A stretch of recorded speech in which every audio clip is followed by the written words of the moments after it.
1-point lead late, and they trapped us, and then we turned it over, and they went down and scored, and then and we lost that right at the end.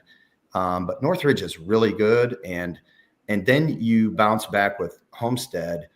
And I remember the way our kids came out in that Homestead game, where we're either up 1 or down 1 at half. I can't remember. It was right there. And I think we were down 5 going into the fourth. And then Homestead started pulling away, and our kids kept competing. You know, we weren't in a position to win it at the end. But I remember Rod telling me after the game, he said, "Hey, you guys got a great team." And he was sincere. He said, "I think you're better than last year." And that kind of hit me when he said that, because you know, Rod doesn't shy away from great competition, and we don't either. And, you know, we haven't we haven't lost anything from playing those types of teams early in the season. Our kids can get better quicker. We're not that we want to take losses, and I don't want to tell our kids that, you know, hey, it's okay that we're losing, but because we want to win every game. But I'm also to the point, I guess, in my career where it can't be about me, and it can't be about a shiny record every year. It's really become about, if you've got a group that you think can make a run, then let's do everything we can to help you get there. And our AD, Kelby Waybright, is just awesome to work with about building that schedule. Where do we need to travel to you know, get on the road, drive a couple hours, and put the best schedule together that we can. And our kids, all credit to our kids for the way they handled the schedule, the expectations that they had, and their belief that they could still do this with this group. As much as they loved the seniors last year, they were so excited about doing it with this group, with the kids that they grew up in our program playing with. And I cannot say enough about our kids' approach to how they've handled their whole perspective about seeing the big picture and continuing to believe that they were good, even when the record wasn't maybe what, you know, we did in the past. And so our kids really grew, and we just kept trying to find that breakthrough win, which came a little bit later than I thought it would. Yeah, and Coach, I mean, when you look at the losses, I mean, they're all top level teams. I mean, we're not talking about, you know, getting beat by some Joe Schmo at the bottom of their conference. All the teams that you got beat by were finished or won their conference or finished at near the top of their conference. But we always like to, when we get coaches on, to ask about it. And I know Norwell specifically, just because I see your face at Sport One, at Turnstone, it seems like there's a Norwell youth team everywhere. How important is it when you started this youth program in the Club Ones and that sort of thing, of having teams in these leagues? How has that helped your team up there in Ossian, whether it be the same kids playing year in and year out, or how do you look at it, and what does that mean to Norwell's success at the high school level? Well, I mean, we have our house league, and I mean, that's a huge part of it. However, we need to get out there, and we need to play against the best, and we need to play at that type of speed and that type of athleticism and talent. And for our kids to get out and see what else is out there has been tremendous. So combined with what we do in house, we want our kids to go out and play with the club teams, which we do. If they want to do that, we love that. I'm totally pro that. I'm loving our youth teams going out and playing in the Fort Wayne stuff that we do, and you'll see a lot of Norwell teams out there and a lot of Norwell players playing that, and they want to be a part of our high school program, and they want to put in the work. And we've got so many people in our area, so many opportunities for our kids to take advantage of it, and that all of that works together in to make it great for kids and great for our program, and it's all part of it. We'll have Saturday. We'll have 60 girls from 3rd through 8th grade with their Norwell travel teams that we're doing now. We'll have 60 girls in the stands with their travel coaches, wearing the state championship logo on the front, and then on the back, "We are the future." We have younger kids right now saying, "Coach, we're going to play for a state championship too." Our fifth grade is playing in sixth grade divisions in these leagues and in these games. We've got great kids in all of our grades 3 through 8 who believe that they can achieve this too, and they know they have to put in the work, and that's great. It goes fast. You've got an opportunity here to be a part of something bigger than you, and you guys have all experienced that, and I have too. And I'm thankful to be a part of what we're trying to do here. And I'm glad we're in an area that really supports opportunities for girls basketball. Coach, you've been at this for a long time, and it's so interesting because I was sitting amongst your fans at the game on Saturday against Delta, and they know every one of your kids by name. They know their parents. They know. It's just so neat to see what you've done. It goes back to when I was at Elmhurst, and you had the young lady, Rupp-Wright, is that her name? Yeah. Won Miss Basketball, and you've built such a culture there. It's just great to see. Do you ever feel like, man, the expectations are just too much, and we've got to give this thing time to mature, or just because again, people just expect you guys to just plug it in and keep going and get to where you're getting, every year. Do you ever feel that pressure? Like, man, this might not be that team. Yeah, I don't. I want to keep the expectations high. It's you really have to work at it. And when I say you, I mean our program. We have so many good people involved to sustain success. It's very difficult to do that, and I don't want to take that for granted because it's hard. It's hard to win a sectional game, let alone a sectional. And there are many programs out there that have not won a sectional, or very few of them. And it's special to win a sectional. And you made your state run, and that's tremendous. I don't know that every team can have those same expectations. And I think part of what we need to do as coaches is to try to maximize the opportunities, the goals, the dream, for each team. Every year we don't say we're setting out to win a state championship. That I don't think we've ever done that. I think last year was the first time that we have said that from the get-go. But we did talk about it at the beginning of this season, because after we got through June ball, we knew what we had. That's the advantage of being able to spend, 4 weeks or whatever with your team. And then you can watch your kids playing, their travel events and so on, and support them with that. But I think we knew.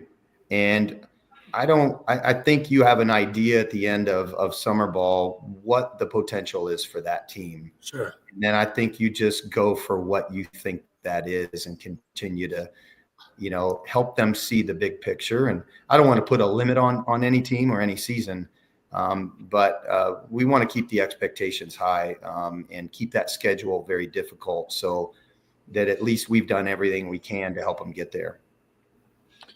Yeah, and Coach, what a run you've had. You've ripped off, I don't know, 10 straight wins or something since that loss at Belmont, and that 3-point loss back on January the 18th. But looking ahead, went to state last year, experienced it. You've been able to plan for a state tournament. Is there anything that you learned last year preparing in that week leading up to state that you're taking and moving into this week to say, hey, I should have done this last year, or I shouldn't have done this last year? Well, first of all, I've gotten out of the shirt order business and the tickets. Leave it alone. Last year, I spent way too much time on that. And you try to help people and coordinate. And this year we have some people who have taken that over and have done a great job with it, because the week goes so fast, and there are so many more things on your plate that you get a chance to be a part of, that you want to be a part of. And, I want to thank our administration at Norwell because they just told me, hey, we had our media day down there Monday, and then yesterday we had practice at Gamebridge with the luncheon, which was great, and today we had our own media day at 4:00, and so tomorrow my administration just said, hey, we're gonna give you a Thursday, just take it off. We're gonna get a sub for you. Do what you need to do. And of course, I've been watching hours and hours of film already, and you work that in when you can. But there's times when you can't get to the film because of some things that come with this awesome opportunity. So I'm looking forward, to tomorrow and to kind of finalize what we need to emphasize with our kids and what we want to show them and so on. We've cut time. Tim, is another thing. We've cut time in practice, trying to save legs and minds right now. Yeah. And we've gone less contact this year than we did down the stretch, to not risk anything, and to just be aware of the wear and tear of the season, physically, mentally, sickness you might be dealing with, and just working through that to try to just keep your kids fresh so that they can come out with the intensity and energy that the beginning of that game is going to require. We did not come out well last year, and we dug a hole, came back, almost pulled it out still, a tremendous comeback, which I was super proud of the kids for. But we want to go down there to win it. And so we've tried to be better this week about what do we need to do to be smarter, to help our kids more, because we want the blue ribbon this year. Coach, when you take a look at your opponent, again, I know you've watched tons of film and you know some things about them, but what are some of the things that you feel like you need to key on, especially on the defensive end, to give your kids the best opportunity to win this game? Yeah, well, we want to play, like we play. So that means we want to play a lot of 1-3-1, because I think we've gotten better at it this year based upon how teams attack us. The Belmont loss was the first time we saw in the second half on the first possession how they use their post to just kind of create a driving lane for the Blakeys up top in those two slots. And they moved our post out literally. I mean, it's a moving screen. I'm just going to say, but it's not going to get called, and we don't make excuses for that. But right. We just looked at that going, okay, you could drive a truck through that lane. So we are not going to let that happen again. And so we really worked on how we would defend that, because we knew we'd have to go through them for sectional. Belmont is so good and will continue to be good. You saw some shallow cuts up top. You saw some kids coming from the weak side of the ball side short corner. We've seen it all, we feel like. So we know kind of what to do with V up top going into this game. We know what to do with our posts if they do that with the tremendous post player they have in West. I mean, she's really, really good. She's probably as good a post as we've seen this year. So they've got all the pieces. They've got their point guard back now that hasn't been playing in the state tournament because of broken collarbone, the Harmon kid, number 10. So, they're back to full strength. They've been playing without her, and they've got some nice depth. Their transition game, Keith, is so good that I think if we don't have quality offensive possessions, we're just playing right into that transition game. So, I feel like our kids are comfortable with continuing to find a way to play against good man-to-man defensive teams. And when you watch the South play, it was the same with Gibbs Southern last year. It's weird. They not weird, but it's just kind of the style of play down there. Everybody's half court man-to-man. And everybody's just running their favorite stuff against each other. And, the semi-state championship was like 83-71. And I'm watching that going, man, this is a great style, but like, I'd probably be trying to do something different, Sure. I ain't give up 83 points and win, get the state that way. So, right. But they just do. And everybody's transition is great, and they're attacking, and they're 3-4 passes. And I mean, it's fun. It's fun basketball, but we can't have poor offensive possessions, take bad shots, live ball turnovers. They're averaging 20 points per game on points off turnovers. 77% of their offensive average is in the paint. And so they're really good at getting downhill, getting to the rim, great 3-point shooting team. They're just a fun team to watch and a really hard team to prepare for. Mm-hmm. Yeah, I mean, any team that has 4 scorers that are in double digits throughout the year, I mean, tells you right there, you don't even have to see any film to know that they can score the rock. I mean, averaging almost 70 points a game. So is it more of we're going to play our game, they're going to have to adjust to us, and then obviously if it doesn't work out, and so you run some road bumps, and you'll take some adjustments, but is it more we need to play our Norwell style basketball and we'll adjust, but we want to make them play our game? Yeah, I think so. I think we go into it playing the way that it's what we hang our hat on. They'll do the same thing, and no gimmicks or anything like that. They know what we're going to do, and we think we know what they're going to do. So we'll see. But definitely, I told my coaches we've got to be really good at learning early on in that game how they're going to attack the 1-3-1. And I think we've seen it all. But their post player, I think, is as good as anybody. You look at Winchester for Warsaw. She can be a post at times, or she can be a perimeter. She can be anything she wants to do. Pretty positionless player for them. But you look at the size and the skill and the strength, the athleticism that West plays with. I think it's very similar to Brooke Winchester, and I think those two play very similar, and they're both really, really good. So we've played this level of team all season. Tim, right. We talked about the schedule, right? And I have no regrets in the schedule that we played to try to get ready for a game like this. I think our kids have played really well on the big stage. The crowd Saturday morning was good. The crowd Saturday night was unreal. Mm-hmm. Both communities trying to punch a ticket to get down to Indy, and that was so much fun for our team to play in. And I know it's not Gainbridge, but it was an unbelievable atmosphere. And I thought our kids stepped up, and I don't think they blinked at all. And I don't expect our kids to blink on Saturday. This is a loose group. They're very confident. They make me calmer going into a game because I see they're smiling and they're loose and they're not overconfident. There's a special focus with this group that I don't know that I've seen before. Quiet and nervous is not what you want to see as a coach from your kids in your pregame talk to them. This group is full of all the good things that you want your team to be before a game. I don't think I was more calm in a big game than I was Saturday night. It was fun to watch our kids. They have made this team their team, and that makes me so proud of them to take it, because there were times in the season where we just kept the same thing. 4-minute stretch cost you the game. 6-minute stretch cost you the game.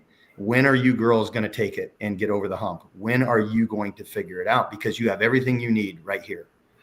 And once they figure that out, these last 4-5 weeks, it's become their team, and they took it, and they really believe that they can get this done. Coach, when you look at your leadership, you look at Vanessa Rossworm, and obviously she's a tremendous player. What is her leadership style as opposed to maybe some of the other kids that you've had in the past? Just her total approach to the game. Can you kind of describe her a little bit in regards to what she does for you? And we've had a lot of great leaders over the years, but I will say this, and I know it's a strong statement, but Vanessa is the best leader I've ever coached. It's hands down. First of all, she's vocal, and I know you always tell your kids, hey, you got to be vocal and so on, but that's her naturally. She's always talking, she's always pushing, she's always encouraging, and it's done in a really good way. But I think the best thing about Vanessa is that she plays through. And you saw it Saturday morning. You mentioned it already, Coach. She plays through everything. The next play is always at the forefront of her mind. Her head is up. She makes no excuses about it. She doesn't blame others. she wants to be coached, she wants to be accountable, and she wants to be there for her team. And you will never see her come back down the floor and do anything but her very best to compete in that possession and get things going back the right way for us. That means a lot to a young team. And the team that we have, I looked at, because our seniors are injured right now. Everybody on our practice floor today is coming back next year. And without her leadership, we would not have been able to navigate through the ups and downs of the type of season that we've gone through. And she believed in it, and she was so excited to play with this group and lead her team. And the steps that she took this year, Coach, I mean, it's incredible, the steps that she's taken. She leads us in pretty much everything. And I do think she's one of the best players in the state, certainly one of the best juniors in the state. I sure hope she makes the junior all-star team, because she has she just, I can't say enough about her. Sure. I don't know where we'd be without her. Sure. Yeah, and that junior class is absolutely loaded in the state of Indiana. I mean, it is that's going to be one of the toughest ones to make. But I'm right with you. If she's not on that roster, there's something wrong here with how we're selecting things. But looking at Saturday, Coach, as we close down on the interview here, what's the plan for Saturday? You guys go up early morning. You guys, meeting at a convention center? Do they give you space in the building? How does the plan and the itinerary work for you on Saturday? Well, we think going to state is special, and we could do it a lot of different ways. Our AD and I talked about different scenarios. We ultimately settled on practicing at Norwell Friday after school, and then heading down. We're going to head down Friday. We want this to be, incredibly, this is state finals. And so we want to go down there. We're going to take them to Cheesecake Factory on Friday night and feed them. And because we play the night game, we feel like we can do that. Yeah. Saturday morning, we probably would find many other alternatives than that. So we're going to enjoy ourselves Friday night. I'm actually going to stay back because my oldest son, it's senior night for him against Homestead. So I'm going to walk with my wife and my son before the Homestead game and stay there for that. My sophomore son plays on the JV team and dresses varsity, so I want to be there for that. And then my AD and I, Kelby and I, are going to drive down and then meet the team Friday night at the hotel. So we'll stay overnight. We do have a shoot around at Hinkle Fieldhouse on Saturday morning at 10.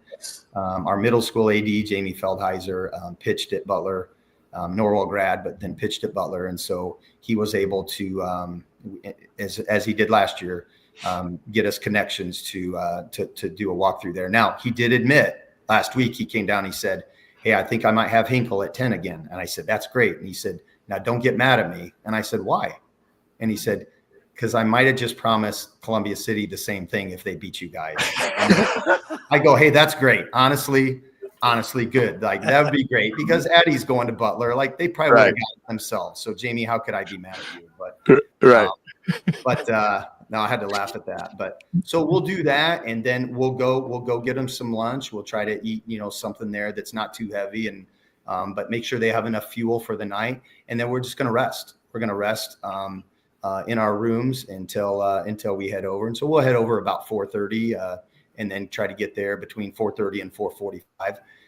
There's nothing to do when you go over there. You literally have to wait in your locker room.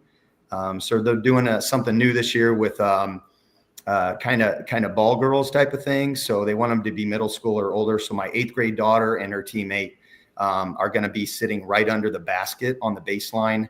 So they're going to bring us like 6 basketballs to our locker room area before the game, so that we can get out in the hallway and get moving around. And, the kids are going to be excited and just will be ready to get out on that floor. But, we'll have to wait in there until that time. So I just think the IHSA has done a tremendous job with the 50th anniversary.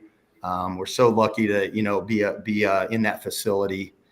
Indiana basketball, I mean, there is nothing like it. And the state finals is, after being through it last year, it was a dream to get there the first year. To be there this year was unexpected, I know, by many outside of our program, but I love our team. They believed that they could get down here, and they got better at the things that they needed to. They learned from some tough losses along the way, and they earned it. So I'm not surprised. So very, very proud of them. Looking forward to the weekend, and appreciate what you guys do, to publicize all of this, and the awesome job that you guys do. You're a big part of the success in this area, and just how many people love girls basketball, and it's really grown, and appreciate what you guys do. Yeah, well, we wouldn't be able to do it without the outstanding talent that we have around this area. I mean, if it was, the girls weren't very good, we wouldn't be lasting very long. It's because of the girls and the players and the outstanding coaches are the reason why we continue to do it. But last question for you, Coach. I know we're taking up quite a bit of your time. What would this mean for the city of Ossian, the Norwell community, the kids in the building, the administrators, the alumni, the legacies that you've had come through the program? What would this mean for the community of Norwell? That is a great question, and it's hard for me to wrap my mind around that, just because I know how much they love Norwell girls basketball and these girls, and how much support that we have, and how much fun it's been to talk to people, former players, reaching out to me constantly throughout Saturday night. Jessica Rupright was at the semi-state games, and I got to give her a big hug afterwards. And I know that Miss Basketballs are going to get recognized, I believe, at halftime of the 3A game that evening. So, I just think it's a part of who we are. Our community is, Norwell girls basketball, a home game. I tell our players, you may go hopefully play in college, but most of the time you won't play in front of as many fans as we have at home. Right. Sure. And it's just, it's not that way everywhere. Right. Yeah. It would mean so much to everybody and these girls have so many people who are rooting for them and that believe that they can do it. And, we've cleared the whole weekend. We're supposed to go to Rod's tournament at Homestead this weekend, and he reached out to me first, and I really appreciate that from Rod, and he gets it. But so we cleared the calendar, for everybody, and the whole community's heading down. And I heard that they may have to open up that top part because they think it might be a sellout. So I hope that happens, because you're going to see a sea of blue, and we're going to do our very best for our fans, and we can't do it without them. Well, Coach, we're so proud of you, man. I tell you, it's it's always great to see, quality coaches, and I know you're going to be real humble about it, but you're one of the best ones to get it done. And I've gotten a chance to see you throughout the years, and you mentioned it earlier, your program sustainability and the excellence that you've done it, and kudos to you, and again, just proud of you, man. You do a tremendous job. Well, that means a lot. I'm really thankful for the support and for the well wishes and the nice comments, and I just going to continue to give credit to our assistant coaches, all of our youth coaches. How it is. It takes everybody. It takes everybody, and the challenge of coming here years ago was to try to figure out who those people were, and over time, you get to be a part of some pretty special relationships. I think that's the most rewarding thing about all of this, and just being a part of something special. So, thanks guys again for it, and we'll do our best down there. We're excited about the opportunity, and I'm glad we got to talk about. Thanks for letting me talk about my team tonight. Yeah. Absolutely, Coach. Yeah, we really appreciate it. You good luck at Greensburg, and the city of Fort Wayne, I know, is behind you as well. Hopefully all Northeast Indiana behind you guys in Warsaw. I want you guys to see that state title win and bring it back to Ossian and let the parades begin. Thank you, guys. I really do appreciate it. Thank you. Thanks, Coach Thornton. Yeah. Thank you, Coach. Thanks. Coach Eric Thornton, head coach for Norwell. And I got to tell you, man. what was that? How good is he? Outstanding stuff. Man, You man. know, when I first started calling games at St. Francis, we had two of his players, Paige Frisch, Janelle Wilson, and they played so hard and they were just technically so skilled. Like, you know, the little things they did to perfection. And so you just knew that coming from that Norwell program, you were getting, you know, gym rats. You were getting hard-nosed basketball players. And I think that's just a reflection of coach and his program and how the kids are, you know, when they come through his program. They're not the type of kids that are going to back talk you. You know, they're going to back you up instead. So that's great for him. And I got to be honest with you guys, 28 years coaching at Norwell, I was kind of surprised when I saw, wait, last year was their first trip to state? You know, I kind of felt like he would have like 5 state championships under his belt. Coach Edmond, you know how hard it is to get to that game. You too, Coach. You gotta feel so happy for Coach Thornton that he's back at that state championship game. You know, and it's so interesting because, like, for us, you know, when my kids went to state in 2003, you know, the community support. I mean, you didn't even realize how many people are behind you. And I remember that that Friday after our practice, you know, all the alumni and just our gym was packed, but just driving through the Waynedale community and all the signs and the banners and just wishing you luck and then just everything that goes around the state tournament, the police escort to the arena, and they're coming. You know, they came to my hotel room, and two guys are at right there. We're escorting you to the game, and you know, I thought they was coming to arrest me. I was like, hey. It wasn't me. It was Tim Atkinson. It wasn't me. It was. Well, back in those days, it might have been. You know, but just the attention to detail. You know, you pull your bus underneath the arena, and it's a special entrance that you go in, and all of this stuff that goes around it, and then just going out and seeing the sea of your school colors, you know, all over the arena. It's just, and then and Coach made a very good point. To win a sectional game is hard. Again, because everyone realizes that if you lose, you're done. So everyone's laying it out on the line. I mean, they're diving for ball.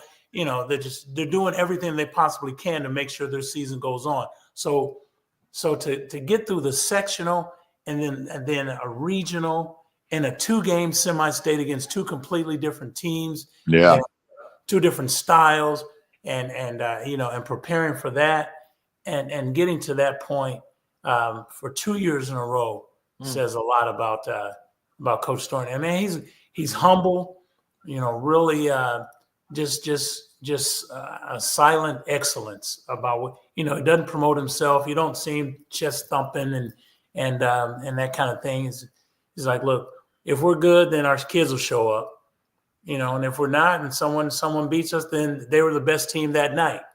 And I think that's just the way he approaches. You beat us tonight, but that doesn't mean you're going to beat us the next time you see us.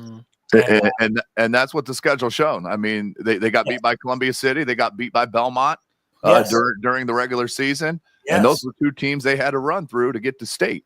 So, you know, it just shows you the resiliency of those kids and Coach Thornton. But I love how he said, you know, if Coach Rod Parker at Homestead, who's nearing in on 500 wins, as is Coach Thornton is, had a state title, has had Miss Basketball, and Chris McLaughlin, you know, for Coach Parker to see that early, I can see how that was an awakening for Coach Thornton. I mean, that to me is it in a nutshell right there. When Coach Thornton is being told by one of the best coaches in the state of Indiana, well-known in 4A, everybody knows who Rod Parker is.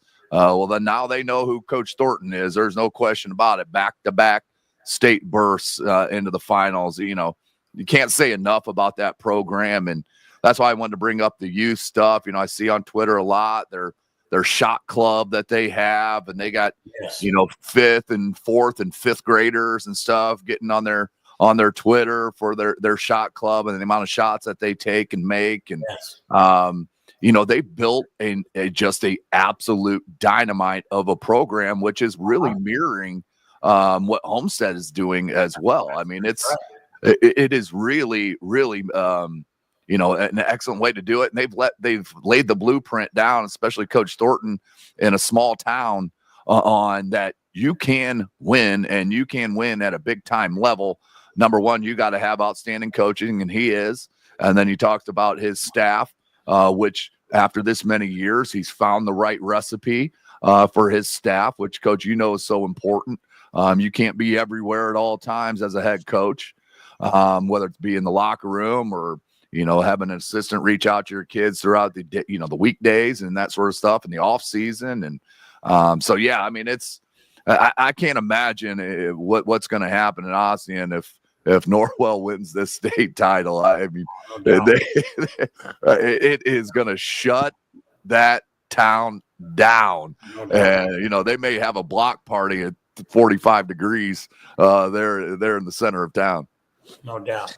And I like what Coach said. He's going up against Greensburg. This is a team that in the Indiana high school girls basketball coaches poll, they are ranked number 6. And this includes every single team in the state. And you look at their schedule, and they played Homestead and they played Warsaw.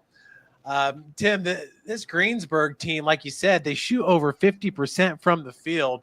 They got 4 players averaging double digits. West goes 6'1". She can hit 3-pointers as well. Looking at their schedule, Norwell, who can you compare or best compare Greensburg to? Are they like a Warsaw or? Well, I mean, I haven't seen Warsaw a whole lot. So, I mean, I'll go with the team that I know and I've seen, just because of the amount of scores that can kill you on any given night. And that's Homestead. Homestead with Enkenbrook and Epps and Helsum. That's 3 double-digit scorers right there. You had a Carly Mollering. It's so hard to prepare and beat teams that not only have 3 double-digit scorers per game, but 4 of them. It is extremely difficult because you can't key on one player. It's like that Homestead. If you key on trying to keep my Epps out of the paint off the dribble drive, and you got defense collapsing, now you got Enkenbrook and Helsum wide open for 3, then they're going to hit 6 of them on you. So if you get to the 3-point line and you're overplaying to kick them off that 3-point line, next thing you know, Maya Epps has got 14 layups in a game. Mm-hmm. So, they're so hard to prepare for, but not knowing or seeing Greensburg and what kind of style they play. But, just the double-digit scoring thing is what really jumps out at me.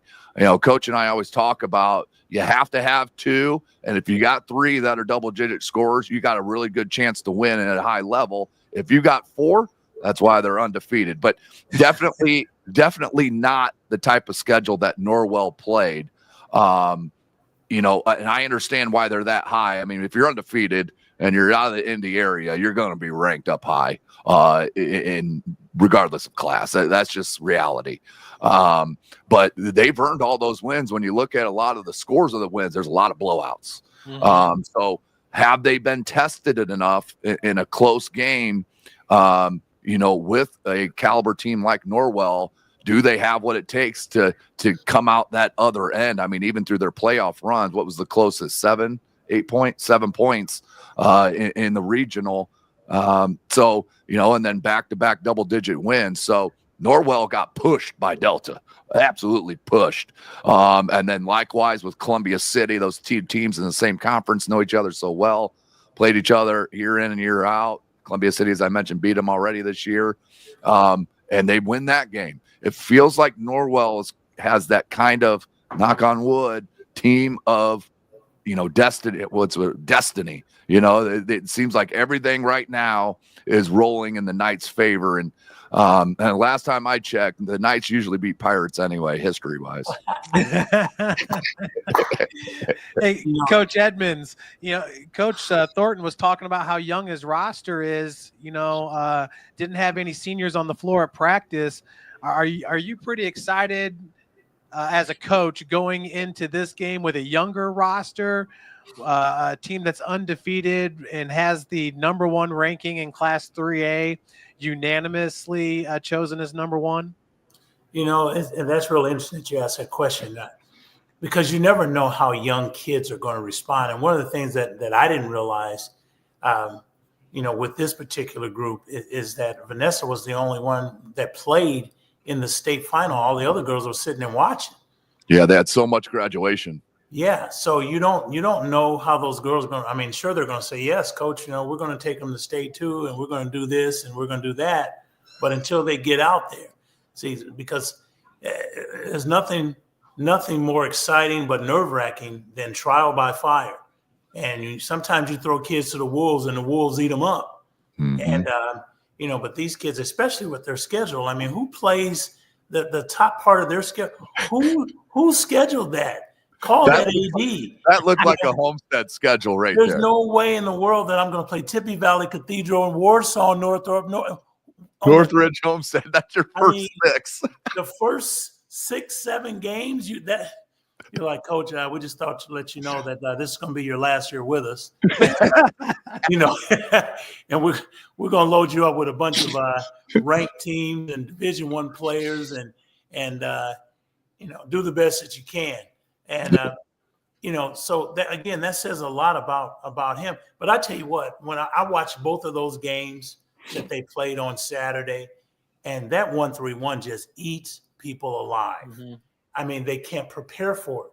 Sure, you can put kids out there in a 1-3-1, but Vanessa Rossworm is so smart and it's one of those things where she can communicate to the defense without having coach call a timeout.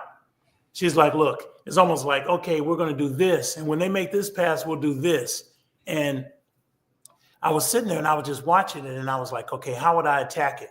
And I'm like, okay, I would do this. Nope, they just took that away. Okay, now I'm going to do – no, they just took that away.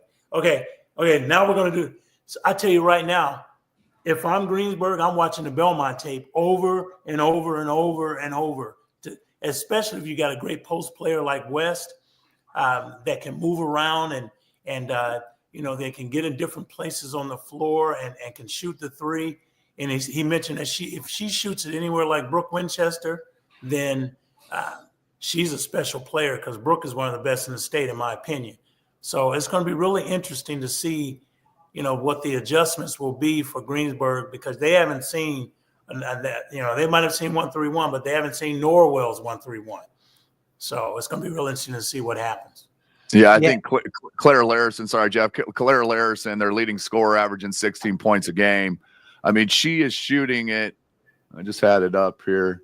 48% from 3. Wall is shooting at 37% from 3. And those are high level attempts as well. So, I'm not just picking somebody that shot it 5 times. Right. So obviously they can shoot the ball with very, very very consistently. So yeah, it's going to be so important for that. What that 1-3-1 is getting out to those shooters. But then, like Coach mentioned, Coach Keith and Coach Thornton with West in the post. Well, now if you over pursue, you got a 1-on-1 in the post with one of their top players. So, it's those danged if you do, danged if you don't type of deals. But, to piggyback on what Coach was saying, Rossworm, it's her anticipation. Her anticipation and her basketball IQ is off the charts. And then hearing Coach Thornton talk about her leadership skills and one of the best leader he's ever had. I mean, if that doesn't tell you college coaches out there what Vanessa Rossworm is about, I don't know what to help you. And you're probably not winning many games at a Division I level if you're not seeing that. Sure. So yeah, of course we're hoping Norwell and Warsaw. We reached out to Lenny Krebs, the head coach for Warsaw. He had prior commitments already tonight. He did respond to me today. So we're going to try to set that up again. But Norwell and Warsaw. Warsaw, I think, is the favorite to win that state title game, and we'll see how it goes. But back-to-back, the primetime games go to our Northeast Indiana teams with Norwell playing that first game of the night session and then right into the Warsaw game. So it's going to be exciting Saturday night down in Indianapolis. And what a pleasure for me to see two of my girls that played for me last summer, Jemiah Thomas, who starts at center for Lawrence North, and Brooke Winchester. And I'm sure that they've already started Instagramming and texting each other, and I'm going to shut you down, and I'm going to do this, and so I talked to Jemiah earlier today, and she just cannot wait, for this opportunity, because again, Lawrence North was not expected to be in the state finals, and right. Just to see them, again, everyone kind of had Hamilton Southeastern or Lawrence Central or South Bend Washington or Homestead. But if you look at Lawrence North, they aren't even ranked in the top 20 at all. I don't see them anywhere in that poll you have up there, Jeff. And so for them to be in the state finals, I'm sure that the only people that picked that was their parents and their school. My baby going to state this year. So to see them get there and have an opportunity to win a state title is awesome to see, and I'm just proud of those young ladies. Yeah, Coach, they're not even ranked in the top 11 of the 4A poll. Correct. Yeah, 18-8 on the year is what they went. Sure. Well, that's exciting. And Coach, before we move on to the boys, last Saturday against Columbia City, Norwell had 14 steals in that game. You keep talking about that 1-3-1 defense. Is that going to be the recipe for success? Will be their defense on Saturday? Well, and not necessarily the steals, but they make you take shots that you don't want to take, and then just they take you out of your offense. I mean, like I said, Vanessa Rossworm, she's so tough up top. And it's not that they do a lot of trapping out of it, but they just put you in positions where you're like, okay, I don't want to be here, but now I don't know how to get out of it. And, so you end up taking shots, or people shoot shots that they're not comfortable with. And, they kind of Norwell kind of banks on, people taking shots that aren't normally those types of shooters. So again, that defense of theirs, but again, you're going to get steals out of it. And the thing about it is that steals aren't really good steals unless you convert. Right. And, they got kids, I can't think of the young lady, right? And Coach, I think her last name is Norris. She comes off the bench, and, man, she is like a microwave. I mean, she's got a lefty stroke, and I tell you what, when she shoots it, everyone just kind of runs down the floor like Steph Curry, like just going down, it's going in, going down the floor. And Kobe. Yeah. As a matter of fact, I know she shot one, and she shot the three, and she just turned around like, that net's going to be tangled up when So, but it was so much fun for me to sit there amongst the Norwell fans and just, they can give you she got an A, and when she was a third grader, and they know these kids so well, and again, that's what the community does, but I could tell when she was in second grade, she was going to be a player. She had long arms, big feet, and she was going to be a player. These kids they're special, and the next group coming up. I mean, again, you're talking about a bunch of juniors. That, right. Vanessa Rossworm, this is her second time going to state, and I'm sure she's like, hey, I'm a senior. We're going to state next year. So it's just fun to watch them and get it done. I think that they'll get it done. They're going to find a way, because experience is a great teacher. They've been in that moment before, and I think they're going to finish the job this time. Yeah. Well, that's exciting. Well, let's move on to sectionals. Boys sectionals next week. They had the draw on Sunday, and you guys are going to be over at Wayne High School. And right. This sectional right here is just loaded with upper echelon talent. Wayne, who won the SAC, Homestead finished in second place, Southside in third place, and they're all gathering at Wayne next week. Let's talk about this sectional right here. I mean, obviously, this is the one you guys selected to do. What intrigues you so much about it, Tim?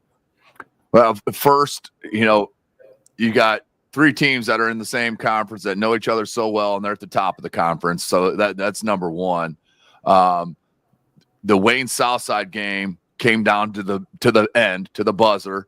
I believe it was Preston Comer that hit a 3 late, and then Homestead missed a 3 as time expired in the 4th quarter. And then Wayne played Southside just a couple of Fridays ago and absolutely blew the doors off Southside. They're outstanding guards for South really couldn't do anything against the defense of Wayne. Belcher got his, Zach Belcher got his, but the guards couldn't adjust. So it's going to be very interesting to see. Coach Goodwell's an outstanding coach. His kids seen the Wayne Generals. They know what they want to do. Now, Chase Barnes did not play in that game. He's back healthy now. So they blew the doors off Southside without Chase. Now, moving Chase back in, we saw it was pretty flawless the other night, as he was our PSM player of the game last Friday against Concordia, dropping 18, I believe it was, back to his Mr. Mid-Range specialty. But, this is an intriguing sectional in Class 4A. And I think whoever comes out of this, I think Wayne will find a way to get past Southside again, and Homestead's a clear favorite in that Huntington North game. And then that rematch between Homestead and Wayne is going to be absolute must-see TV. That I know the Wayne High School, the gym is going to be absolutely packed for that championship game. So shout out to Athletic Director Gary Raber and their staff to take on the sectional. It's I know it means a lot out there on the southeast side of town for the community out there in Waynedale and that. So it's going to be exciting. But yeah, that's what intrigued me a lot is the matchups we've seen already between those teams, and then that potential for an outstanding final. And if I'm Wayne, I got a sectional at my place. I got a veteran group, that have been through these wars before. I'm sure that they feel like they have unfinished business. You got a Division I catalyst player that can get you 20, 25 points on any given night with great players around him. So if I'm Wayne, I'm not necessarily cocky, but I'm feeling very confident that if we play the way we're capable of playing, that we're at least 10, 12 points better than everyone that we're going against. But again, if I'm on the other side, if I'm Southside, you didn't see the real Southside when you played us, Wayne, the last time. That wasn't the best version of who we are. Right. And we're going to I know Coach Foster is going to make those adjustments, and it's going to be a better game, a much better, well-played game. But, again, as you take a look at Homestead, Chris Johnson, one of the best in the business. You're talking about someone is he at 500 wins? If he's not, he might be on his way to 600. But a tremendous coach with a tremendous program, that understands what it takes to win, has won the state, and get his kids prepared to play Huntington North. And again, when you speak about Huntington North, they're kind of the forgotten entity. I think everyone kind of feels like it's the Wayne Invitational, but, but these kids, if I'm Huntington North, I'm like, look, no one expects us to do anything anyway. So let's go in there and get it done and find a way. And, it's just going to be an exciting sectional. And I know these kids are going to come ready to play. And again, I think Wayne will find a way, but it won't be easy. South will be tough. And if they end up playing Homestead is going to be tough as well. So it's going to be a great sectional. That, and it's a potential rematch of the sectional final a year ago at Homestead, which Wayne won.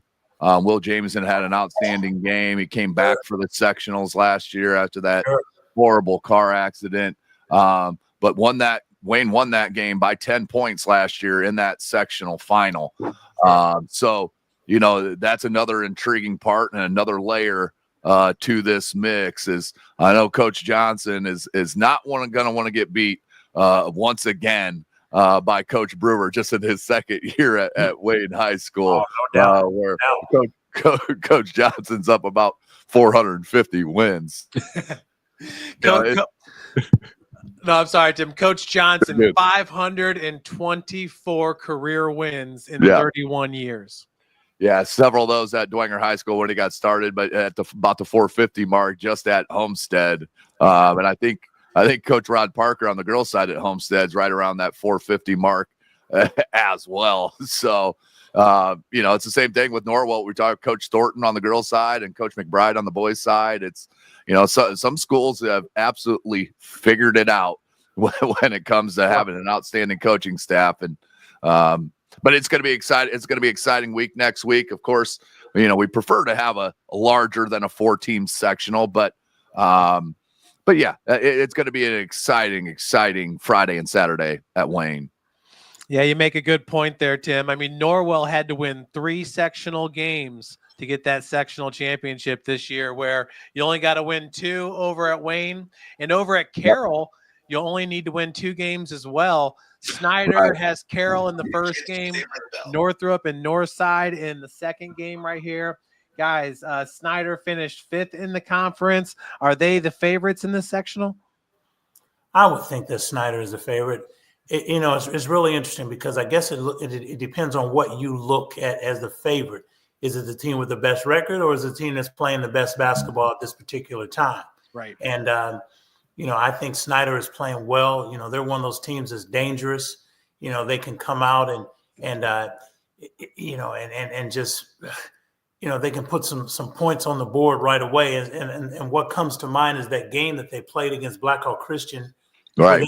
They dropped 5 or 6 threes to start the game, but it was really interesting because the veteran part of Blackhawk Christian kind of overcame, that early rush that Snyder made.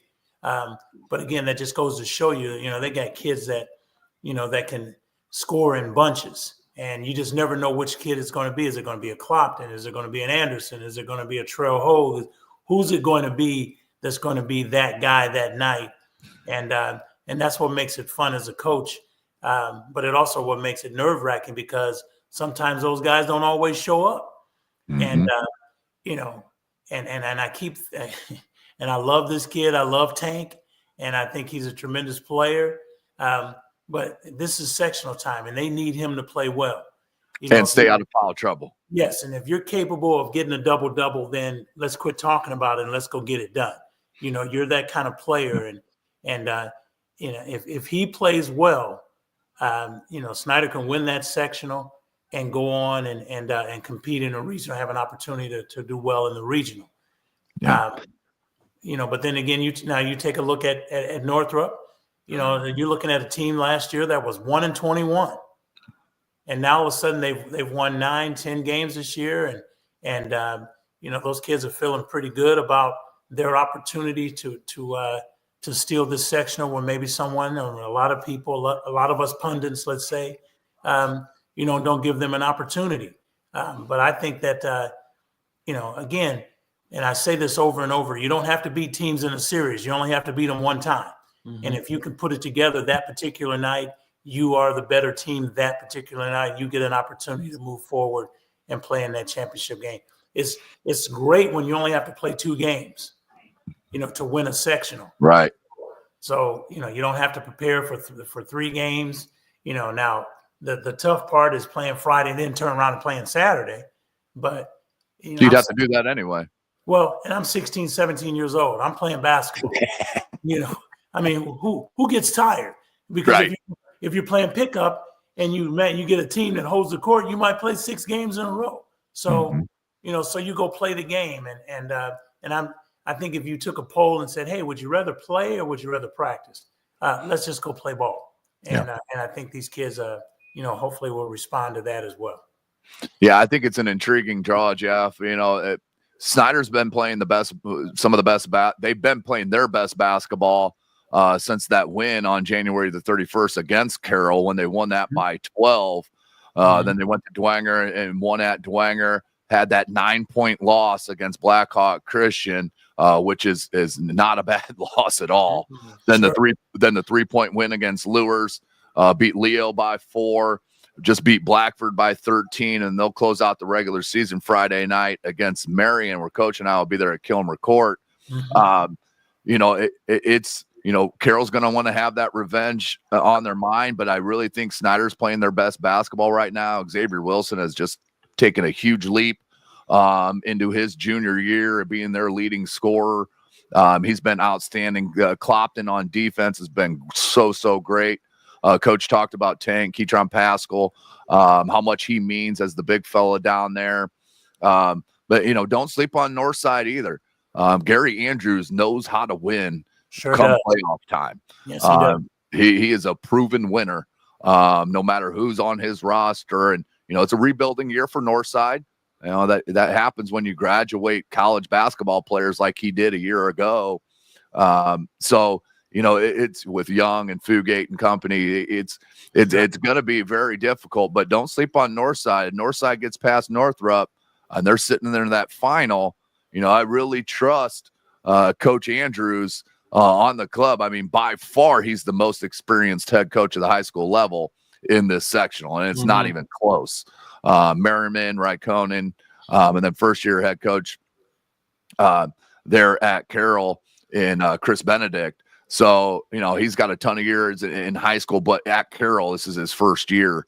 So we'll see how it goes. But, I think Snyder's playing their best basketball, and they got all the momentum right now rolling into sectionals. And like Coach always says, he's got to like the fact that you have 3 double-digit scores over here for Snyder. Carroll's only got 1. That's Crane, but he averages a lot. He averages almost 20 points a game. Yeah, and you throw Trell Hogan there, who's been a little spotty in his sophomore year, but has the capability of dropping 20 on you. He's playing more team basketball midway through the season and the end of the season, and I think that's a huge part of them winning more basketball games. Trell's time's going to come. He's way too talented of a kid. Had a little bit of a down year scoring-wise for him, but he'll be right back at it. And I know he's going to work so hard in between his sophomore and junior year and playing some AAU ball and that sort of thing. But, Snyder's got a really good roster, but there's some good rosters. I mean, like Coach mentioned, Northrop's got some players as well that can jump out at you. And James Browning's really stepped up here over the second half of the season. And Warfield, if he can get hot from deep, he can hit you 5 threes in a ball game. And Mingashinga and Salam, and they got some players as well. So it's going to be a very good sectional there at Carroll High School too. I think so as well. Don't forget Don LeRae Reese is in that group as well. Don LeRae Reese, yes, thanks, Coach. Yep. Absolutely. And then you move to the Garrett sectional in 3A. We got 8 teams in this sectional, Tim. So a lot of basketball getting played. Blackhawk Christian now in 3A. They're actually ranked number 8 in Class 3A. They're not ranked in the coaches poll, but you got to believe the Blackhawks a heavy favorite in this one. Yeah, Blackhawk. We've gotten a chance to see them play several times. Got a chance to see them play last night, and they're just a veteran team that understands how to play together and play smart and play well as a team. And it's so interesting because they don't care who scores as long as we win. And, they will play you whatever style. If you want to get in transition, or you want to run your plays, or do you want us to play, you want us to go with the big fella down inside. They have a multi-dimensional post player with Kellen Pickett that, he'll give it to you however you want. Do you want it from the perimeter? Do you want it in the post? Do you want me to bring it in transition? Oh, don't forget, I'm gonna get 3 or 4 dunks in the game too. So how do you want it? How do you want my 25 points to be? And but what's really interesting is that he could score a lot more. He could take a lot more shots, but he sacrifices his personal accolades for the betterment of the team, and that says a lot about Coach Roth and Coach Davidson and the culture that they have at Blackhawk and what they do. Again, I said this last night on the air, and I know some people have gotten after me a little bit today. Pickett's not the best player in the state. Okay, well, that's just my opinion. Yeah. And I learned a long time ago, people have a right to their opinion, and you have a right not to listen. That's your choice. but I think Kellen Pickett is the best player in the state, and Blackhawk Christian is the best team. Now, with all that being said, if I'm the other teams in this sectional, we're coming at you because we're playing with house money. No one expects us to do well anyway. So if I'm the Angolas and East Nobles and the Dwingers and Concordias and Garrett, teams that are in this sectional that everyone is calling the Blackhawk Invitational, I think that that I'm going to give myself the best opportunity to prepare to win our game. And then if we happen to see Blackhawk Christian, and I said this last night, and Tim knows this as well, they play Leo, and I know they're paired away from Leo, but if I'm Leo, I want to see Blackhawk Christian again and play them in that sectional final. And so you can see the best version of Leo, because I don't think we saw it last night. And, right. And I think that if Leo is fortunate enough to win their games, that would be a great final to see. Yeah, sorry, lost my connection there. Had to figure that out. Got it fixed. But yeah, this is a huge sectional, as you guys mentioned. It's at Garrett. Coach Traylor has done an outstanding job in his first year. Yes. They got one of the best players in the state in the junior class, and Isaiah King. Just a tremendous big that can play inside and out. I think this is, Garrett's kind of playing with house money. It's one of the best years they've ever had. It's at home. Blackhawk Christian's on the bottom side of that bracket, which is huge. Blackhawk Christian, the obvious clear favorite. Kellen Pickett is absolute dynamite. Briggs Pardon.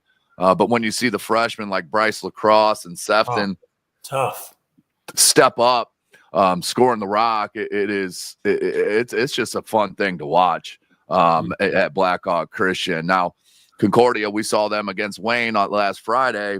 They got a kid named Will Schlegel that can absolutely hoop. I'm surprised, and I don't know if he isn't committed, but I'd be surprised if he's not playing somewhere, at least at the NAIA level next year. They got Rashawn Johnson, who's a very athletic wing, and Armstead down low, and Phil Brockman's been around the game quite some time now. So, don't sleep on Concordia. Unfortunately for them, they got that buzzsaw in Blackhawk Christian. I don't think anyone's going to stay or get in the way of Blackhawk Christian. Brandon Durnell finally got one of his big pieces back at East Noble, and Ryan Quake, and they can surprise people as well. But anybody that saw this draw, and whether they're not going to admit it, of course, but anybody that's in this sectional and they're watching that draw was just keep us opposite of the bracket of Blackhawk Christian. Because not only are they the reigning 2A state champs, they are loaded, and they're one of the best teams in Class 3A in the state. We've seen them a handful of times this year live in person at Blackhawk Christian and at Wayne. We're only 4 rows away from the floor, so we're up close and personal. But Blackhawk Christian has, besides Wayne, probably the most just talented rosters that goes 7, 2 to 3 deep into the bench, and they continue to roll. Now that Wayne's got Tyree Eldridge moving into the mix, the outstanding sophomore, and this is going to be a really fun sectional. Hunter Sosenheimer is going to be on the call on this one, and I may try to get out there to do a color commentary on one of my off nights. I'll talk to Hunter about that, but this is going to be such a fun sectional, and these teams travel really well. Their fan base does up to Garrett. So being, 30 minutes from Fort Wayne, 20 minutes from the north side of Fort Wayne is not going to be a big deal at all. And if you're a fan or of one of these teams, you're going to spend a lot of time in Garrett next week with an 8-team sectional. It is extremely hard to get through, and you're pulling up Angola right there. Another first-year head coach. Seems like it's kind of a broken record in Northeast Indiana. There's been a lot of turnover the past 2-3 years with high school coaches, and it's good to see, 15-6 record for Angola. If we weren't doing that Wayne sectional, this would have been the one, just because of the amount of teams and the completely different styles up and down that those teams in that sectional. It is going to be so much fun at Garrett High School. Yeah, I mean, Garrett and Angola facing off in the very first game of the sectional, and they split in the regular season. So should be a lot of fun over there at Garrett. Up next in 3A is the Belmont sectional. None of our schools, we got Belmont and Norwell, Mississinawa, and Marion has dropped down to 3A. We talked to the people at Marion. Their enrollment's down to 1,100 students. Wow. Yeah. In the 80s, they were close to 4,000. Yes. They've had a lot of industry leave. That's exactly it. Yep. Yeah. I was just talking about Mitch Sturm about that tonight before the MVP basketball game. He's from Marion and started the Boys and Girls Club there in Marion, and cares about that city so much. And, it is, since all that industry left, as Coach mentioned, it is slowly just diminished. For lack of a better word, the wealth in Marion. There's just not as much money as there used to be when the industries were absolutely booming, and they had 5 or 6 huge industries in Marion. So, it's a sad state of affairs, but we'll get to see him. To see him on Friday, Marion and Coach Blackman as they'll take on Snyder this Friday. So we'll get to see a chance to see Marion. New Haven's playing outstanding basketball. They've relied on a lot of youngsters. And now, as Coach always says, once you get towards the end of the season, if you're a freshman or sophomore, you ain't anymore. You played 20-some games. You're a varsity player, and you need to play like a varsity player. And, I really think Wayne, and it's good they got a buy in there, or New Haven, they got a buy in there as well. Which I think is going to help them. So they're not physically exhausted as they go through. And, but Baskerville and Ezell and all the players out there at New Haven, I think they're a force to be reckoned with in that sectional number 22. Norwell and Coach McBride, don't ever count him out. He's one of the best coaches in the state of Indiana. And it's going to be very, very interesting to see how that whole sectional pops out. That's going to be a fun one. And, Belmont's a nice, easy drive, but this is a sectional, a local sectional that the teams in it have the most amount of driving that they got to do. Mississinawa and down there in Gas City area, and, Marion is obviously down south there, a little further, north. So it is more. This is the all mileage sectional in Class 3A, at least in Northeast Indiana. Yeah, New Haven Bulldogs here. 3 players averaging double digits in scoring. You talked about Baskerville, the sophomore, having a great season, averaging 13 points a game. Yeah, Baskerville's been. As he goes, they go. He runs the point for him. I like Lawrence. He's very bouncy, gives a big body. Jadrian Ezell has really stepped up in his junior year. You see a lot of kids that in between that sophomore and junior years when kids start separating themselves, especially in the boys game here in our area that I've noticed over the past 12 years. I really like the way that New Haven's going. We'll get to see them tomorrow night against Southside, which I'm really looking forward to. It's going to be senior night. And big shout out to VJ Beecham making the New Haven Hall of Fame this week. One of the best players that we've ever covered in the city of Fort Wayne / New Haven. So shout out VJ Beecham. But yeah, this Coach Appleton, there was a lot of naysayers when he got hired at New Haven. And all he's done is proven them wrong. That team has gelled well together, and winning 6 out of their last 7 or 7 out of their last 8, whatever it was. It's been impressive, especially when you start with a win, 3 straight losses. It's been up and down, and then the end of this season, it's kind of like Snyder. They found themselves, and they are difficult to beat. Mm-hmm.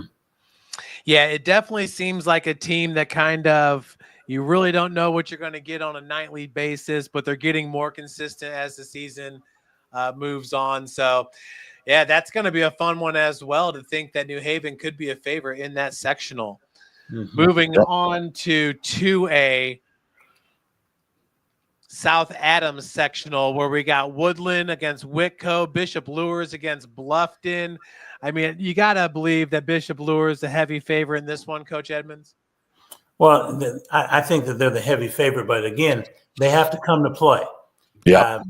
And one of the things that, about Lures is that, we know that they have a tremendous, the twins, those young men. Truesdales. The Truesdales are tremendous athletic players, but they also have to realize that they have more pieces around them that have to show up as well. They have the big fella Kelly, they have a nice point guard.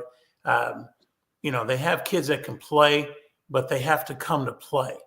And, the reputation means nothing. The record means nothing. Every time you step on the floor, you have to prove why you're one of the best teams. Mm-hmm. And, I had an opportunity. I was invited to go over and speak with those guys before one of their games here recently. And one of the things that I share with them is that you guys have to realize you are the big game. Everyone wants to play you. You're circled on everyone's schedule, and they're going to bring their best effort. Some of the teams that you're going to be playing against might not make it to the state championship game, but you're their state championship game. They know your reputation. They know what you do. They've watched you. They've seen you on Twitter and the highlight zone and everything else. But, if you are ready to play the way you're capable of playing, Bishop Lures can win this whole thing. And I'm not talking about the sectional. I'm talking about sectional and beyond. And, but again, they have to come ready to play. They have a great coach. But all they can do is put them in position to win. They have to go out and execute. And, because they have too many lapses during games where, they're just kind of out there. And, it's almost like we've shown up and isn't that good enough? No, you have to play. And, teams are going to bring it at you, and they're going to come at you, with the intention that if you don't bring us your best, and there's an old saying that says hard work beats talent when talent doesn't work hard. Mm-hmm. And, and you're talented, but you got to work hard.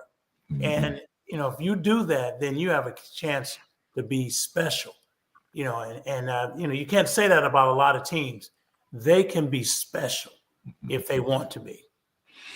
Yeah, and they were just midway through the season. Yes. They took that loss on January 18th against Blackhawk, a 5-point loss. Ripped off 2 wins against Dwenger and Norwell. Had that devastating defeat at Wayne on January the 31st. Then a win in DeKalb. The back-to-back losses, Southside and Snyder in conference. One against Huntington North, Northside, and Belmont, and then just were defeated last night against a very solid Columbia City team. So, they started like 11-1 or 12-1 or something to that effect. Yes. And then, as Coach mentioned, you got the bullseye now, and it's continue. I think that may have wore on them a little bit throughout the season. Now it's a matter of regrouping. And I trust head coach Seth Coughing. We talked to him in a podcast a couple weeks ago I trust in his knowledge and his know-how to get his club ready for this sectional. Obviously they are the favorite in this sectional. And I don't think it's close to that. But you still got to roll the ball out there. They don't get a bye, so they'll have to win 3 games to win that sectional. They do have to travel to Starfire Land in South Adams, which Byrne isn't that far from Bishop Lures High School anyway. But it is going to be Bishop Lures to lose. And what I really think and hope for them is, and don't count out Woodland, they could sneak up. But what I really like about Lures is they've taken their lumps. They've tasted defeat, and if they can get momentum through this sectional, win these 3 games in convincing fashion, get their confidence back on, hey, we are one of the best teams in the state. We have the talent to compete with anybody. I think that could really propel them to a deep run towards Indianapolis. Whether they get there or not, who knows? But I think this sectional is one of the most important to get their confidence back and say, hey, Bluffton, you're not going to stand in our way. South Adams, you're not going to stand in our way. And most likely it'll be Adams Central there in that final to take on, which Adams Central, when we talk about youth programs, they got one of the best ones as well. It's funny how those teams a little southeast of Fort Wayne just have these outstanding youth programs, but you see Adams Central youth kids at all these Club 1 leagues and all over the place. My son plays baseball with a couple that are in 8th grade that were just playing last night in a basketball game. So, but I think Lures really has the opportunity to gain their momentum back, which I think would propel them at least to a semi-state. Then you never know. You get to semi-state, you never know what happens.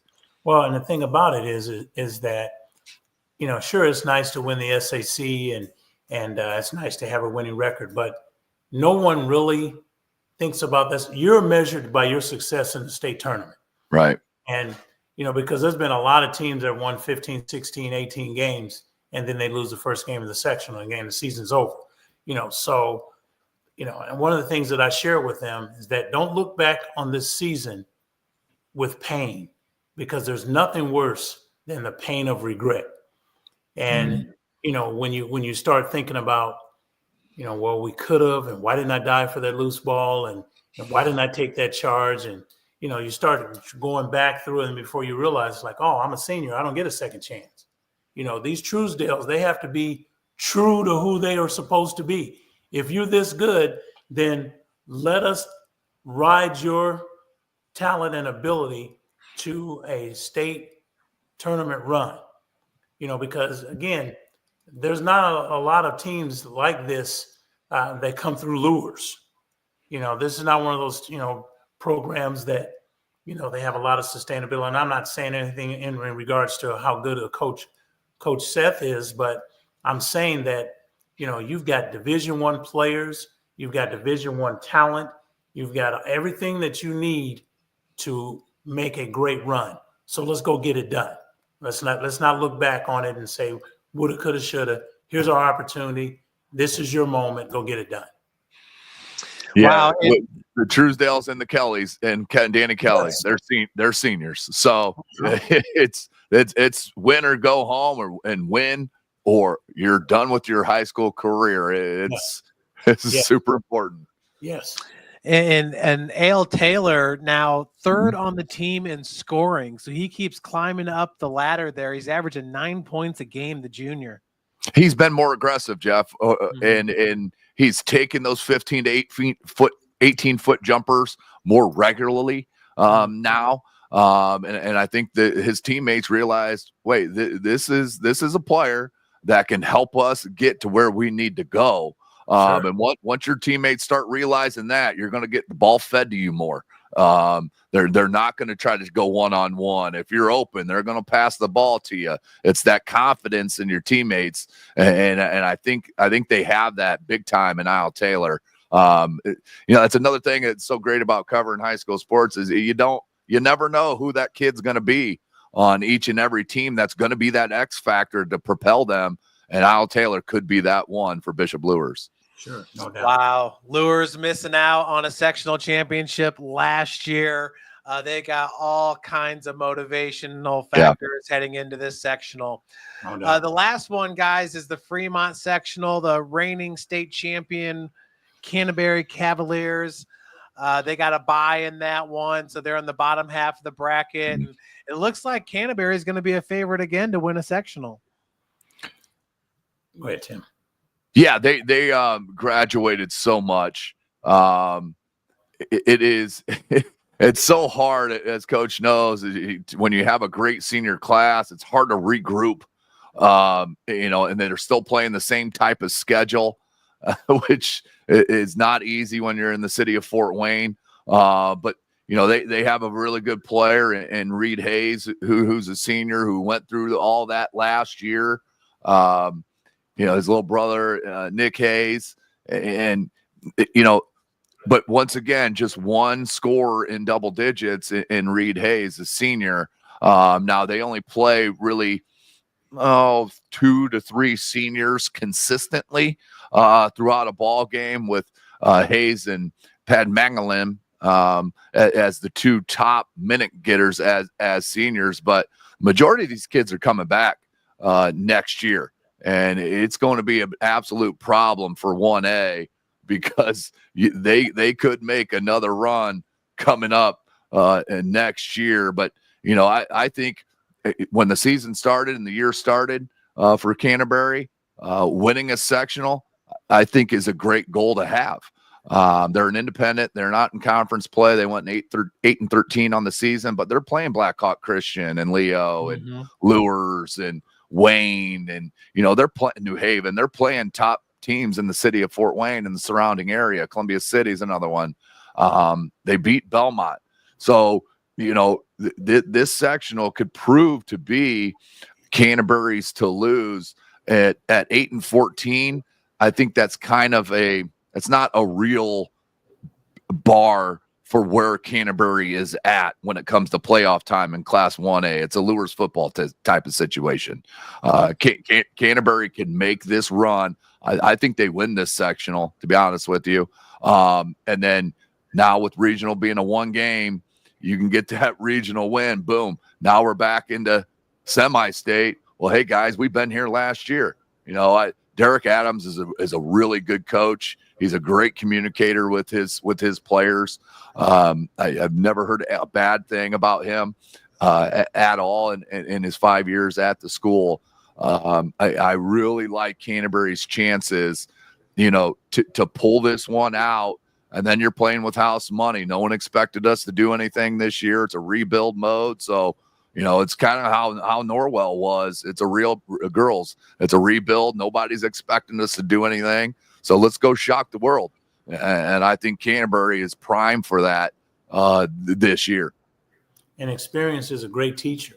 These kids have gone through it before, and the players and the pieces might have changed, but the mentality and being in that moment last season and the special year that they had to get to the state finals and win the state, that hasn't been forgotten by some of these kids coming back. All right. Your record might not be the way that you would like it to be, but again, records mean nothing at this point, because teams that are undefeated lose in the sectional. Teams that have won 1 game win a sectional. I mean, that's what's so much fun about this one and done, is that you don't know which team is going to get on the run, and it's like, no, that team only won 5 games. Yeah, but again, they're playing like a 20-win team right now. Well, yeah, and it's like I said earlier, is it the team with the best record, or is it the team that's playing the best at this particular time? So, with the way the state tournament is set up, and you only have to play a one game regional. I mean, I feel pretty good about Canterbury's chances to get through the sectional and have a chance to play in the regional. Agreed. Yeah, Canterbury's 4-0 against sectional opponents in this sectional, but these are tight scores, you guys. 51-48 over Lakewood Park. Yes. 48-30 over Hamilton. That was a big win, but 44-39 over Fremont, and then most recently 64-60 over Lakeland Christian yesterday. These are tight games. This could be a really good sectional.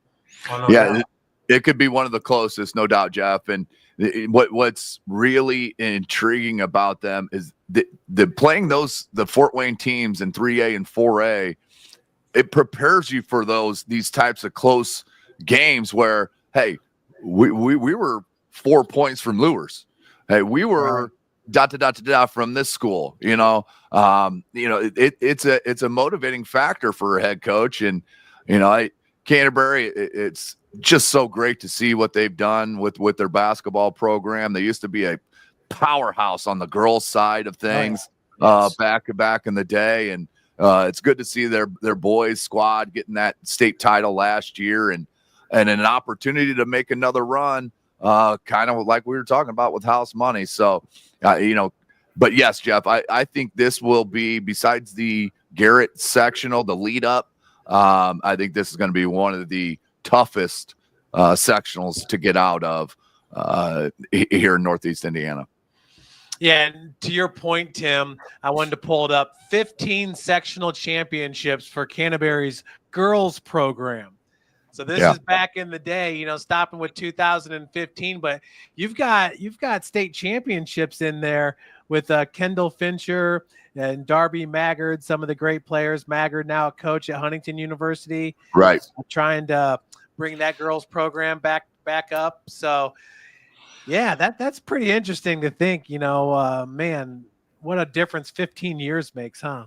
Sure. Yeah, and it's a legit 1A school. I mean, they are a very small school enrollment wise. It's the tuition's high. It's a private school. The tuition's very high, and it is tough. It's tough to compete, especially if you're in the city of Fort Wayne and you're playing all these teams with the high athleticism. But that's what prepares you.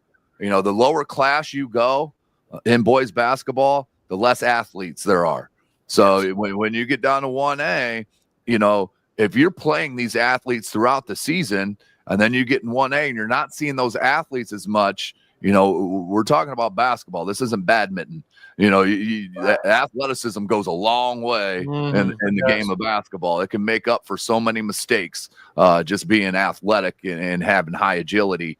So I compare it exactly to the Bishop Lures football type of situation, where it prepares them. Now, the other thing, but the difference with Lures is they actually have those athletes there at their campus as well. So, but I can't wait. This, when girls sectional starts and then boys sectional starts, when sectional starts in football and in soccer, is just adds something. Just broadcasting the games. It just, it's goosebump type of stuff, just walking in the building or preparing my notes for the game and getting my thoughts right. It's just, there's nothing better, to be honest with you, than sectional basketball. And you're going to see it all over Northeast Indiana and the state come starting on Tuesday. It's going to be just a great week. And we'll see who goes to Logansport, who goes to Newcastle, who goes to Elkhart, who South Bend, who's going where. Well, when it comes to regional, but the good thing about Fort Wayne is we know we're going to have guaranteed teams in that regional, so it's easier for us to plan. But good luck to all the boys out there, the coaches, and shout out to the cheerleaders and the bands. Have been going through all of it as well, and all their practice time they put in. They add so much to our Indiana high school environment. It wouldn't be the same without all those as well. And the fans, I think, this has been one of the best behaviored seasons I've ever had.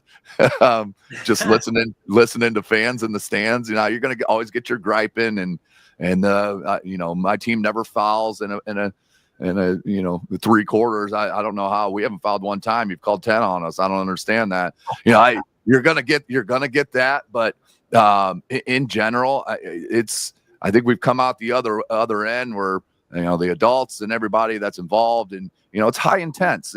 You want your kids to be successful, so your emotions can get away from you a little bit. But I see that not being directed anything negatively this year, especially. So I'm proud to be part of the basketball community here, and so it's great to have coach with me almost all the games. It's a lot of fun what we do. There's no doubt.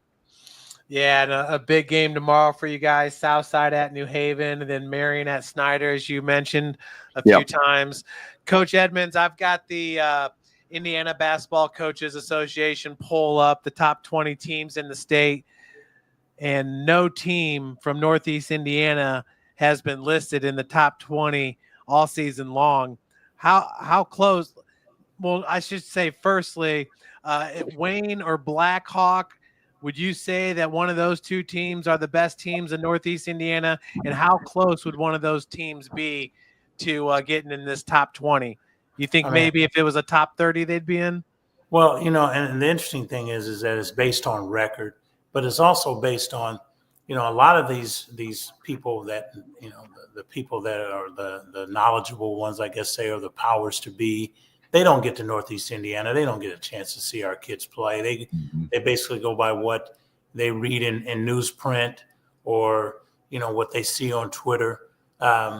So, I definitely think Wayne is worthy of being in the top, especially based on what they've done in the past. And they've had a tremendous season this year. And, and I don't know if people expected them to go undefeated or whatever they expected, but that's what's so good about this state tournament. And I mentioned it earlier on the girls' side about Lawrence North. They aren't even ranked in the top 20, and they're in the state finals. Right, there it is. So these rankings, they don't really mean anything, especially now, because would you want to be a Fishers going into the state tournament undefeated, and having that bullseye on your back and playing against everyone that is coming at you that way.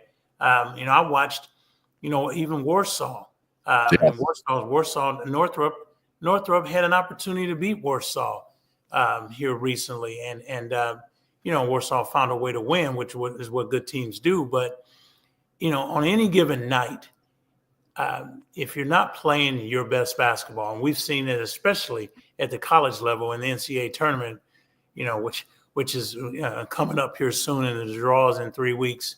But, the thing about it is that when these kids step on the floor, you don't know how they're going to react to pressure.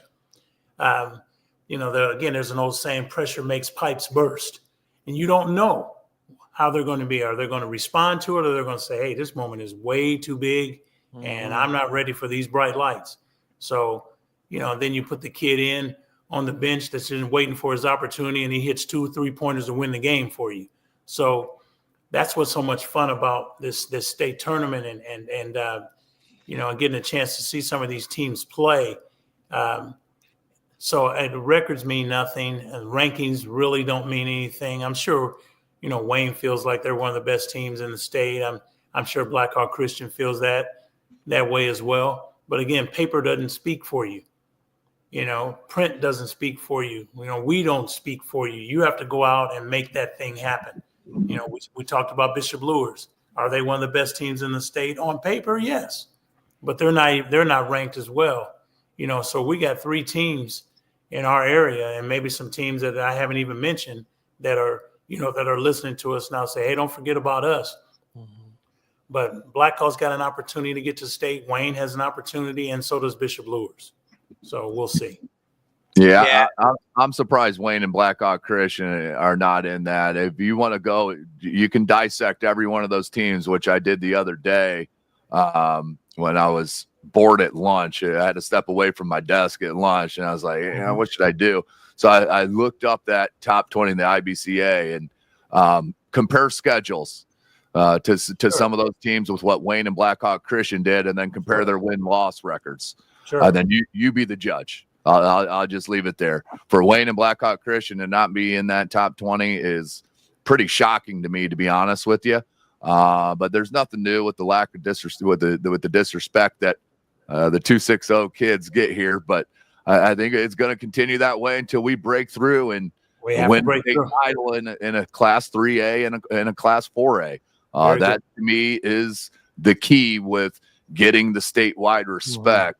They know we got good teams and good players, but we got to break through winning a state title in the top 2 classes in the state of Indiana. Very good point.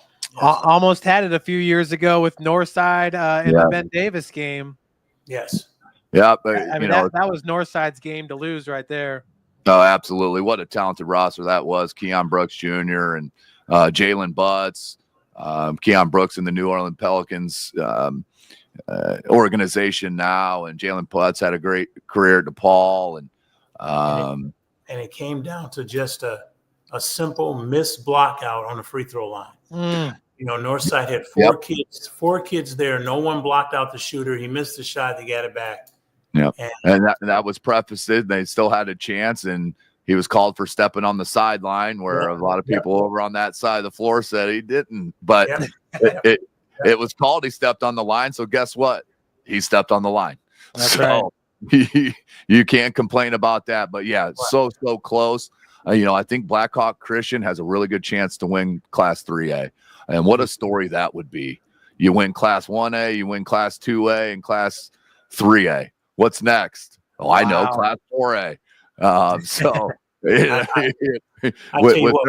their youth, class by themselves, they're in their own class. Yeah, it doesn't. When you have a program like that, just put us out on the floor. We don't care who we got next. The Lakers. Let's go play. So, Luca's Lakers.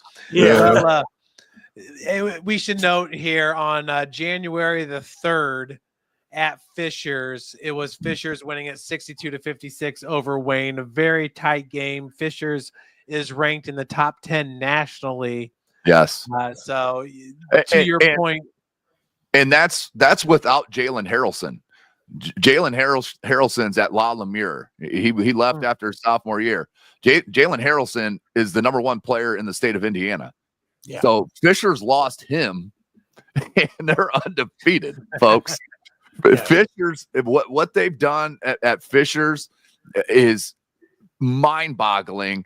Now that area has exploded. I remember when I was a kid, it was Hamilton Southeastern was the only school on that north side.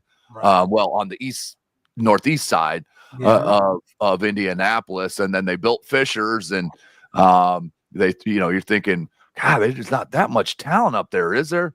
Well, my goodness, you see what Hamilton Southeastern's doing year in and year out in football and basketball and girls basketball. You see what Fishers is doing in football and basketball. So I know Hamilton Southeastern's got a great baseball program as well. I mean, that's a hotbed right now. Noblesville's very close in proximity to those two high schools as well on that north side. So, Fishers is tremendous. And when I tell people that, they're doing all this without the best player in the state and top 10 player in the country, who's committed to play at Notre Dame for Coach Shrewsbury.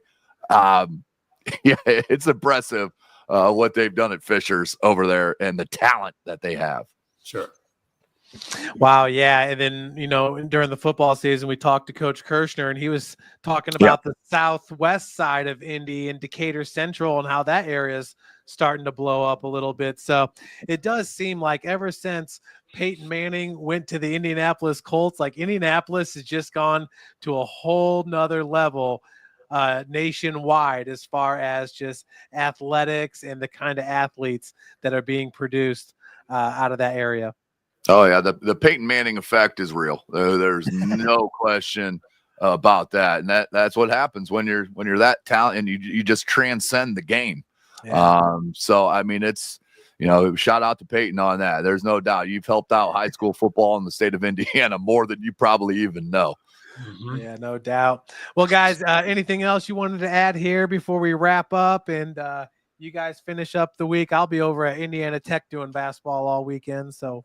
Go Tech. I love to see what they're doing over there at Tech and following their baseball team. And and you mentioned Jackson Fugate, folks. He's the second player off the bench, averaging about 20 minutes a game for a team that just won the regular season WAC championship and favorites for the tournament championship. He's doing great. Yeah, what an outstanding player he is. He can score at all levels. And he's only going to get better at Tech throughout these next couple of years. I mean, Tech hopefully can hold on to him because I think he's going to continue to blossom. And he's going to have opportunities at a higher level if he wants to get to that point. But that's no disrespect to Tech at all. I mean, they're offering our kids a lot, and I absolutely love what they're doing with them, and then Coach Biggs on the women's side as well. Fort Wayne is a hotbed of basketball talent, and for our schools to recognizing that and going after them, university like St. Francis and Tech, and what Purdue Fort Wayne is doing now as well with Coach Marcasano and Coach Kaufman there. So it's getting figured out. I know it's sexy for some of our kids. They don't, it's nice to be, hey, I'm going this location for my college, or I'm going there's places right here in Fort Wayne that are going to get you where you want to go. Yep. So that's my last minute thoughts, and I can't wait for sectionals next week. Yep, I feel the same way. And if you do go away to college and it doesn't work out, you can always come back and you have a home here. I mean, we've had some great athletes come back and finish out careers in some of the local colleges and just do great. One of the guys I will mention is Blake Davison. The junior guard is just having an outstanding season, second on the team in scoring. And, Sydney Graber for Purdue Fort Wayne on the girls' side, Jalen Jackson for Purdue Fort Wayne on the boys' side. Both went out of town and came back. And it's that option is always there. There's no doubt about that. We're like Motel 6. We'll leave the light on for you. Perfect, Coach. And on that one, it's time to say goodnight, fellas. So enjoy your games the next 2 nights, and we'll be catching up soon. All right. See you, Coach. Thanks, see you, guys. Jeff. All right. See ya. And everybody else, you guys have a great rest of your week. Enjoy these games. Boys sectionals next week. Gonna be on fire. We got some good sectionals. See you, everybody. See you guys. White Shoes Kelly Chevrolet. We offer a wide selection of new and used inventory with a team that guides you to your perfect fit. Our certified pre-owned options ensure peace of mind with warranties and rigorous inspections. Competitive pricing, flexible financing, and convenient trade and services, making your dream Chevrolet a reality. Trust our experienced service team to keep your vehicle in top shape and enjoy free car washes as long as you own your vehicle.